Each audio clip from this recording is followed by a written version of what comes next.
I just want to find 11,780 votes. The Fulton County Grand Jury investigation of Donald Trump. What proves fact A, fact B, and fact C? If we can do that, I'm going to bring an indictment. I'm Bill Rankin. I'm Tamar Hallerman. Join us for Season 9 of Breakdown from the Atlanta Journal-Constitution. Listen now, and please follow us on Apple, Spotify, or wherever you get your podcasts.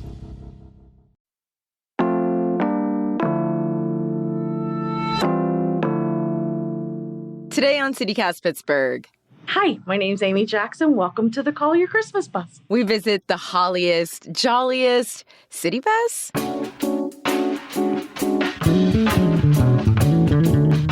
It's Monday, December 19th. I'm Morgan Moody, and this is CityCast Pittsburgh.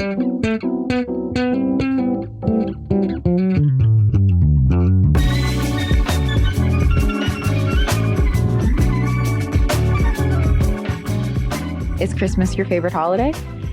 I don't want to say my favorite, but I do like to decorate things. So I think it's the best decorations, for sure. How long does it take you to decorate this bus? This is a lot. This year, it took me 2 weeks of my own time.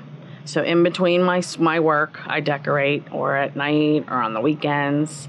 How much time would you say, or how many hours did you spend? Let's say 4 to 5 hours a day for 2 weeks. So 50 hours, maybe, probably.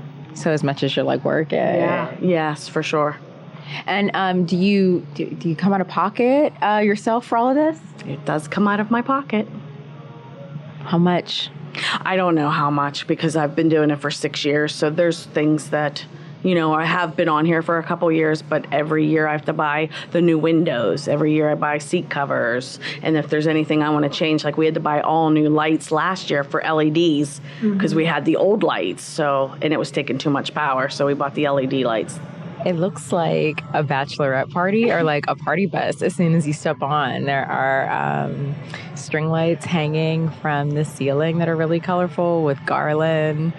Whenever you walk in to the bus, you see the fare box with my little characters sitting on the fare box. That's where you pay. My door, which is a protection door from, public, whatever, is all decorated. It's cold, baby. It's cold outside. And then when you walk in, we have a shelf with a tree and Rudolph and Clarice and Santa and a train and lights. It's got the snow. They built the shelf for me that comes off, after Christmas is over. This is my Murray the Moose. He's my favorite. We even have Elf on a Shelf. So the kids will say, oh, there's Elf on a Shelf. This board I put up so the people who ride the bus can sign. Then I take a picture of it when it's full, which it's full, and I put it on my Facebook page, Call Your Xmas Bus. Then we have Santa, and we have a Letters to Santa mailbox. That's all decorated for people to look. Lights galore, tinsel, all of the, what do we want to call them? The ads up top are decorated. That's what they are for. Yeah, they're all wrapping paper. Seat covers. Every window is different. There's a lot. Oh, mistletoe's behind you. You can definitely stand under the mistletoe. I'm not kissing anybody on a public bus. No, I will. That's why I put it there and not up front. But yeah, other than that, it's decorated on the outside. We add a couple things. They put a wrap on this year, which was nice. When did you start doing all of this? And how did you even come up with this idea? So whenever I first started, I got a message from a friend asking, she sent me a picture of a Christmas bus and asked me if it was mine. And I said, no, but I can get one of them. And I went to my director at that time and he said, if you're here next year, we will get you a bus and he'll help me. And he did for the first bus. So this is the 6th year that I've been doing it. So the first year I was here, we did not do it because I had to wait a year. And then we didn't have a bus for COVID. But so now we're back up and running. And that does remind me that COVID has made the job for bus drivers, significantly more difficult. It was very challenging during that time and still than it has been in the past. How have things changed for you since the start of the pandemic?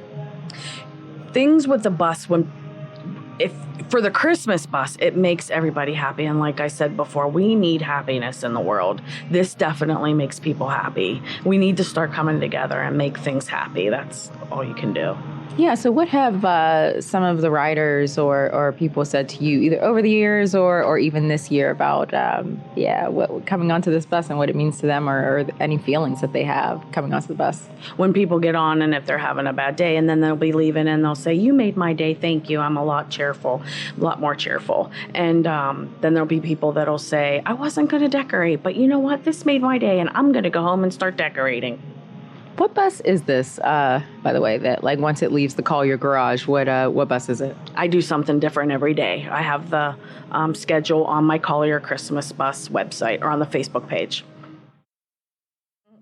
Is there any reaction or feedback that you really remember from the past years? I just like the kids. I have one kid who comes on every year. He wants to be a bus driver. So I told him whenever he grows up, and he can have the Christmas bus when he comes. That's really nice. And I also saw your Christmas card at the entrance. And so what is that? You have people sign it every year? I do. So I put up, it says it's the 6th annual Collier Xmas bus, and they come on and they can sign their name. And when that poster gets full, I take a picture of it, put it on my Facebook page, and then I put up a next one. And I always tell everyone, make sure you get back on so that you can sign the next poster. What do you do with them over the years? Throw them away. Put them on the Facebook page, and then I throw the paper away. No. Okay. Yeah, I think that's secretly what we all do after with our Christmas cards after the season. I'm sorry, don't send them to me. So do people specifically ride your bus just to go certain places, or do they kind of just get on just for the Christmas vibes? That's why I put the bus on a G2 on Saturday nights. The schedule is on my Facebook page so that people can just park at the park and rides, jump on the G2, take a ride downtown, either stay on or get off, do something downtown, or get back on and just go back to your car. Then it's lit up at night. That's the best time to ride, is at night. They're turning on the bus right now, so things are shaking. It's going to work. And this is a nicer bus than the ones that I usually ride. It has like this nicer screen. Can you go left?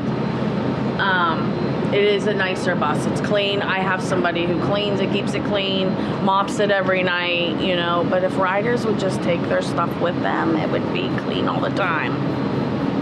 They shouldn't disrespect the Christmas bus. Amy, thank you so much for letting us get a little Christmas spirit on your bus, and hang out. You're so welcome. Come back anytime. You guys have to come back and ride. I can ride you out to your car. And if you want to ride the Collier Christmas bus, we'll have a link to the bus's Facebook page in our show notes. All right, ladies. Have a great day. You too.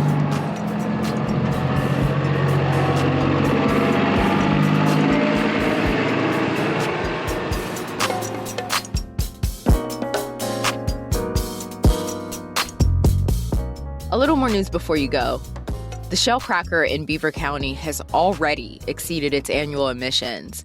The petrochemical plant just started running at full capacity in November, and it's already released 663 tons of volatile organic compounds. That's more than the Pennsylvania's Department of Environmental Protection allows them each year. People living nearby and advocates are concerned for the health risks and the environmental impact. And the Pittsburgh City Council created a commission on racial equity in 2020. And 2 years later, the commission still hasn't had a single meeting. It was meant to reduce institutional racism and increase racial equity in the city after a gender and equity report in 2019 revealed that 40% of Black women live in poverty. That's a higher rate than any other race or gender here in the county. On top of never meeting, most of the appointed members no longer meet the requirements to stay on the commission. That's all for today here on CityCast Pittsburgh. If you enjoyed the show, tell a friend, rate the show, go ride that Christmas bus, and leave us a review. Of course, subscribe to our Hey Pittsburgh newsletter, and we'll be back tomorrow morning with more news from around the city. So we'll see you then.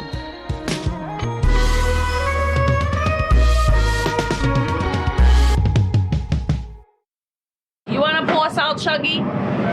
Yeah. And then I'll take you. I don't know where it's parked though. We're just out here. Oh, you are? Yeah. Oh, you get to go for a little ride.